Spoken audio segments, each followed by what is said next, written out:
Thursday, a delegation from the Ministry of Education and Sports, led by the Line Minister and First Lady, Janet Museveni, appeared before the Supervising Committee of Parliament, in part to defend the 2.6 trillion budget proposal for financial 2018-19. Shortly, the meeting had drifted into matters of national concern, with the widening salary disparity between science and arts teachers as the main contention.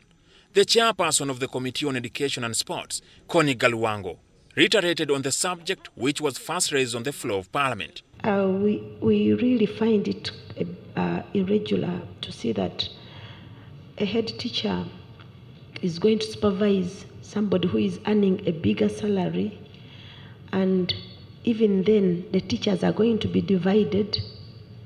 Others will say we cannot teach when we are getting 630, yet others are getting 3 times the salary of an arts teacher is what a science teacher is supposed to get. A better part of the committee's session was spent deliberating on the subject government deliberately implemented with the view of retaining the highly pursued science teachers going for better pay.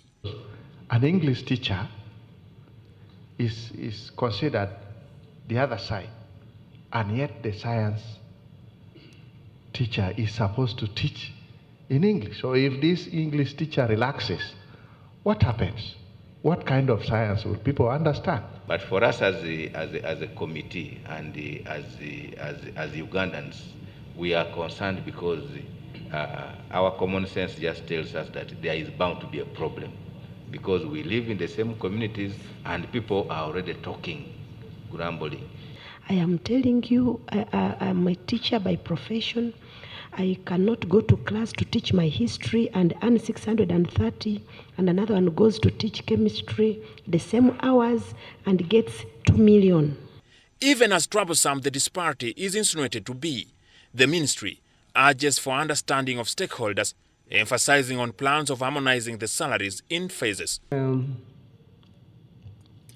Ministry of Education and the Committee of Education must take the pain to understand where this decision is coming from. We are the ones who really would like to see all our teachers have the same salary at the equal level. But since we also know that our budget cannot allow that to happen at a go, what should happen? What is the best way to deal with this? Would-be good intent has instead placed the ministry between a rock and a hard place because the resources needed by the sector are not available. As it stands, the National Resistance Movement Manifesto for 2016-21 indicates that each parish has to have a primary school, a secondary school at the sub-county level, and a technical institute at each constituency. However, this ambitious plan is far from being achieved. This is further exacerbated by the staffing gap for institutions of higher learning at 50%, whereas Bustema and Moon universities are 23%. Onyango Jackson, UBC TV.